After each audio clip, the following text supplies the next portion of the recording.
good. Go ahead, Shar. Go ahead. Okay, so welcome to today's Lunch and Learn on mindfulness and its role in the development of resilience, overall well-being, and emotional intelligence. For those of you who don't know me, my name is Charlene Bogus, and as somebody just mentioned, I'm a general orthopedic surgeon with over 21 years of experience. I live about an hour northwest of Montreal. I developed a special interest in work, well-being, and stress management due to my own experiences dealing with the challenges of the healthcare system. And I've been an ANI subject matter expert in health and medical since 2021. So this is a Yerkes-Dodson model of stress performance. And what it shows really, yes? We can't see, we haven't seen any of your slides progress yet. We're still on the video disclaimer thing. Or is that just me? Yeah, I cannot see it too. Do you see it now? Yes. Do you see the slides now? I see the first one, mindfulness, yes. Okay, I apologize. So you heard what I said. I'm not going to repeat myself. Okay, thank you. There you go. So there you go. So as I was saying, this is a Yerkes-Dodson model of stress performance. And what you can see is that not all stress is bad. With the right amount of stress, we're focused, we have good energy from the increased adrenaline, and we're engaged and congruent. The problem is that when stress is left unchecked, it can lead to both physical and psychological distress. So mindfulness is the awareness that emerges through paying attention on purpose, in the present moment, and non-judgmentally to the unfolding experience moment by moment, and to not be overly reactive or overwhelmed by what's going on around us. And there is this concept of the triangle of awareness that was introduced through mindfulness. And what it's saying is that for every experience or event that occurs, three things are really occurring all at the same time, not necessarily in any order of importance. There are thoughts, which is kind of like that running commentary that's going on in our heads, emotions, and physical sensations. And it's the recognition of these three entities during an experience that awareness is achieved. And I want to just point out that let's say during experience, you're really not having any feelings about it. It's a neutral emotion, but it's still considered part of the triangle of awareness. So there are 9 essential attitudes that are really at the core of mindfulness. And what we should try to do when we're having an experience is to try to notice them and cultivate them. I'm mentioning them obviously separately, but it's important to realize is that they're actually quite closely related, as you'll see. The first is non-judging, and it's basically trying to be an impartial witness to your experience, recognizing that the mind has a tendency to categorize, and you don't want to necessarily get rid of the judgmental thoughts, but more just recognize it. And allows us to respond by learning new ways to relate. And this leads into, which goes along with it, is having a beginner's mind. Lose the know-it-all attitude.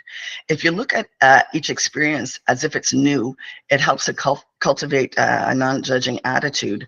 It inspires awe and curiosity, 2 elements that are really important in building resilience. Trust, it's important to recognize and know your own values, your feelings, and your limits. It's not always up to other people or for us to look to outside guidance to figure out what we should be doing. You have to listen to that little voice that you hear. Patience, it's important not to rush things. If you're in a meeting and you have a very big day scheduled, if you're thinking about the last people at the end of your day, you're rushing through being with me and you're not really in the present moment with me. Non-striving, not all experiences are goal-oriented. Some things are just about being and not doing. And a great example is meditation, and it's a real hard concept to kind of pick up on initially. The next 2 attitudes really go closely together, where acceptance is about seeing things as they are and not as they should be. And it doesn't necessarily imply satisfaction. But what it allows you to do is to let go, and that you're not ruminating about what could have been. So you're not stagnating, you're flowing, and you're learning from your experience. Gratitude is about the appreciation of the simplest things. It could be nature, but it could also be someone. It could be someone giving you their time. And generosity is about giving freely without conditions or expectations. I'm not really talking about a monetary situation. I'm talking more about, for example, giving your time to somebody. And it's really intimately linked with kindness and compassion. Again, two elements that are important for building resilience. So how do we develop mindfulness? There are both formal and informal mindfulness practices. Formal mindfulness practices really involves a commitment of time, focused awareness on one thing. It's formatted. It's usually some form of meditation. And there are resources, multiple resources that you could go to find guided meditations. For example, some apps, university sites, a lot of their health sites for the students have guided meditations, and a lot of human resource departments now have as well. I'm giving you some examples, but this is far from a complete list of formal mindfulness practices. Awareness of breath and body scans are actually probably a good place to start if you've never meditated. It can be very short and pretty easy to follow. You can see that meditation can be done in a static position, or it can be done in motion, as well as in different positions. Yoga is a form of formal meditation, a mindfulness practice. And I want to put a little bit of word on the mindfulness-based stress reduction program.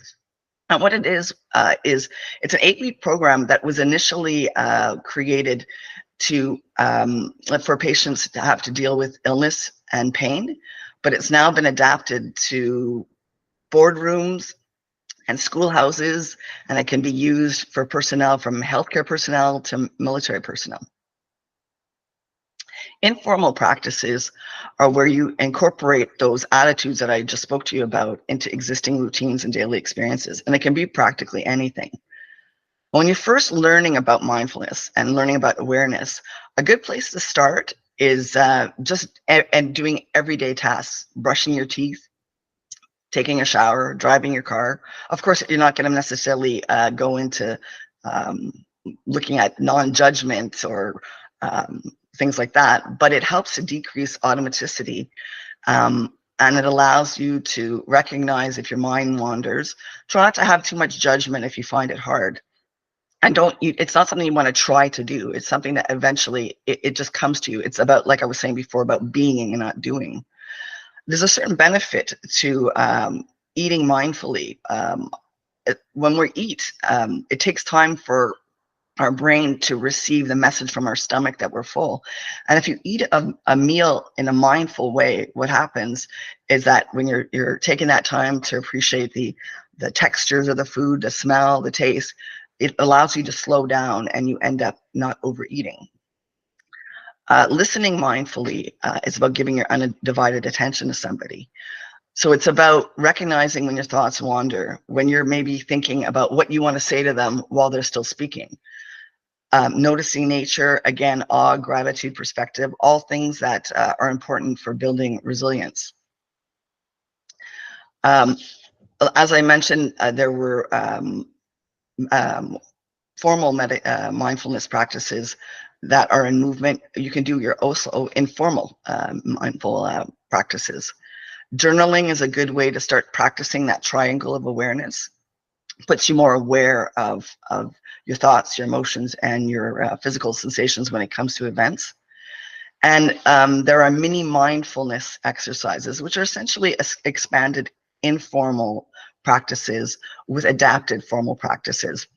For example, when you're listening to someone speak, not just listening to the words, but the tone of their voice, maybe looking at their facial expressions, while you're focusing on your breathing, and it can be actually quite grounding, and it might cause relaxation as well. So a couple of tips when you're learning those practices is to start small and build. You don't want to start by doing a 40-minute meditation. It's going to be too much. Mix informal with formal.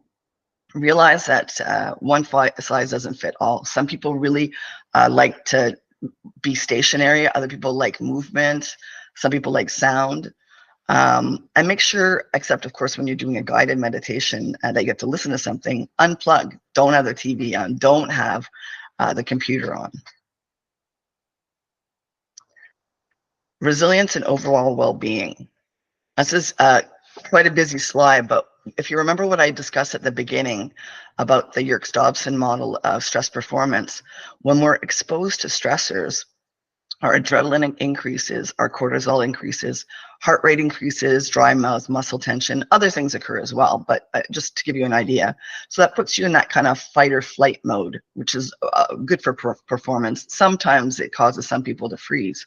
But how mindfulness can help, whereas on the left-hand side of the screen, where you see where the stress is still there, you can, people unfortunately can develop maladaptive coping strategies, where they can have procrastination, overworking, self-defeating behaviors like drinking too much, smoking too much, eating too much, not eating enough. And it causes a secondary stress and a cascade. So you get sleep disorders, irritability, have conflict with others. And the whole system really goes into dysregulation. So the adrenaline goes down, but your cortisol stays up. So as I mentioned at the beginning of the talk, you can have inflammation, illness, of physical exhaustion, fatigue, depression, and burnout. So that's really a stress reaction. Whereas on the right-hand side, with mindful appraisal, what can happen is when you're really have focused awareness and employ those attitudes that I was talking about, it gives you time to have adaptive strategies. And you use what I call in our bigger workshop that we do with ANI on the mental health in the workplace. You can use your resilience toolbox and your emotional intelligence. And what happens is that you can re-regulate your adrenaline, and the cortisol comes down. You manage the stress. This system goes back into equilibrium, and you have restoration. Emotional intelligence and mindfulness in the workplace, which is, I think, one of the most important things that we present here. I couldn't tell you the importance of starting at home. If you're doing mindfulness at home, you're already coming into work grounded, ready to go. It's important to be present when you're recognize when you're at work, if your kind of mind is wandering off elsewhere, and bring yourself back. You can practice self-care, mindfulness practices at work. For example, informally, you can eat your lunch informally, or go for a walk. Or you can do some formal short meditations while you're at work as well. And it keeps you grounded. When it comes to verbal communication, I already mentioned how important it is to listen to people in a mindful way. And what it does is that when someone realizes that you're really listening to them, it creates a certain positivity, and it becomes contagious. When it comes to written communication, whether you're the one writing it or you're the one reading it, it's really important to use those attitudes of mindfulness when you're in that situation. It allows you to respond, and rather than to react. We don't have the advantage of seeing someone's facial expressions or their or the tone of their voice. So it's important, when you can, also to avoid emotionally charged issues in written communication. I mentioned on the last slide about emotional intelligence. Emotional intelligence is our ability to perceive our own emotions and the emotions of others. And it allows us to help sometimes diffuse difficult situations. So how mindfulness can help is that if you're in a difficult situation, if you're, say, in a meeting and things seem to be tense, what you can do, and it takes very little time, is you can use a technique that's called stop, where you stop and take a deep breath, which again kind of grounds you. You go through, you observe, you go through that little triangle of awareness, and it really helps you to see what is going on in your own mind, your own emotions before you proceed. Again, allowing you to respond rather than to react to a situation. I know people might argue, but there is no such thing really as as multitasking. I could be mowing my lawn while a load of laundry is going and cooking a roast for dinner, but I'm only really focusing on one thing at a time. And in the same vein, you can't be sitting in a meeting trying to listen to somebody while you're checking your texts or your emails. So mindfulness at work is really a win-win. It helps to decrease stress levels, allows for better focus and thoughtfulness, improves decision-making abilities, mental agility, overall well-being, resilience, and emotional intelligence.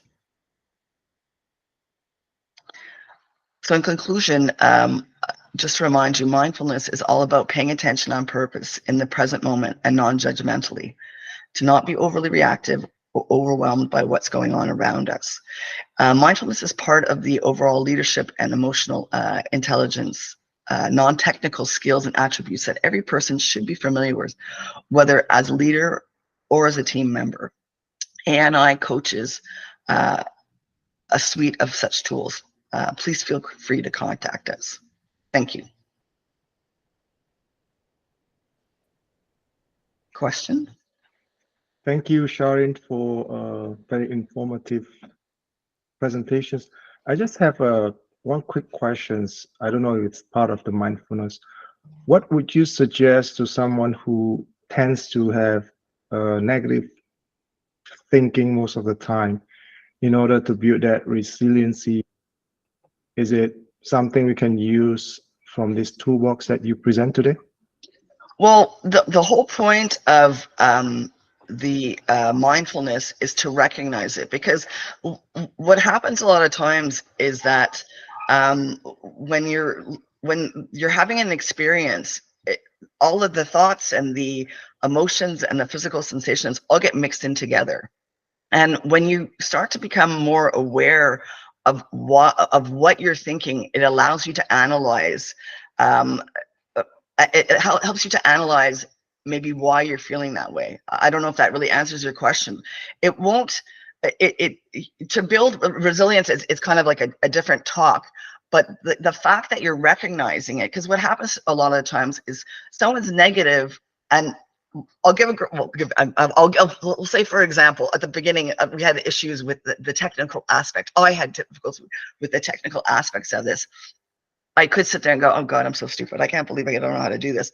But when it comes down to it, if I kind of go through that triangle of awareness, it's like, well, maybe I'm thinking, okay, well, I'm feeling, I feel uncomfortable that I should know how to do this and I don't know how to do this. And I can go through my emotions while I'm feeling insecure, and my physical sensations while my heart's beating a little bit fast. But when I go through all that, it helps me to realize, okay, well, it's not the end of the world. You can fix this. You're not dumb. It allows you to kind of reset yourself, because a lot of times when we have negative feelings, it's because we're reacting, we're not responding to a situation. Thank you. I think the example that you just used really boils down to that's a good answer. Thank you. You're welcome. Angela, I think you have a question. Yes, thank you. Yeah, great presentation, Charlene. Great topics to cover. Question: when we're in a situation where we're coaching a group of, let's say, factory employees, and they're coming in, just maybe spend half hour, 45 minutes on something that we're going to cover with them, how can we get them where they're kind of focused on, they've been working all day, how do we get them focused? Is there an exercise that we can do so that when they do come in and they're listening to our work or the presentation, that they can, come in with that clear mind and actually absorb what we're providing them. Because what I've noticed in the past is that, people are coming in and you could see that they're not in the room. I mean, they're physically there, their minds Yeah. are somewhere else, right? Right. And how do we get them? Is there something that we could help them to, be more mindful, to be all there, to listen? Sure, we use tools like two-way engagement where we're asking them questions, but that doesn't necessarily work all the time where they're actually listening. So I just For want to know sure. what your thoughts are on I think something. and that's really a great question. And I think what we have to start with is, even before you get to that meeting, there's has to be some kind of education beforehand. And what I mean by that, and on my own personal experience, I wish when I was in medical school that people taught me about mindfulness. It could have been an incredible tool during when I've been in practice, but nobody ever really showed us this. They do now in medical schools, but they didn't when I went to medical school. So I think it really starts way before you get to that meeting, and it's educating yourself first of all about this, and educating your employees so that they because it's really, when it comes down to it, if you're showing them that you're motivated, that you want them to have good mental health and well-being, right away it really comes down to what they can do for themselves. You can the two-way engaging them in that is great, but it starts like kind of really way before you get to the meeting. And it's about them knowing that you're interested, that you want them to be interested, but that they also know how to, that they can recognize when they're not being mindful. It's up to I don't know if that answers your question, but it's about teaching your employees kind of beforehand about mindfulness, about being at a meeting and being at the meeting. That's what mindfulness is about. You have to teach them kind of beforehand about mindfulness, and it becomes, it's kind of a little bit of a paradox in the sense that some of the things I talked to you about become almost automatic once you've been practicing them. That triangle of awareness, I use that all the time when I was in practice. So it kind of became an automatic thing. So if your employees right away I know when they get into a meeting how to mentally prepare themselves and to make sure that they're not checking out, you're going to already have their attention. Well, yeah, no, that's, I mean, coming up with that exercise for them to be mentally ready for their training that's a really good idea. No, I appreciate that. That makes a lot of sense. Thank you. You're welcome.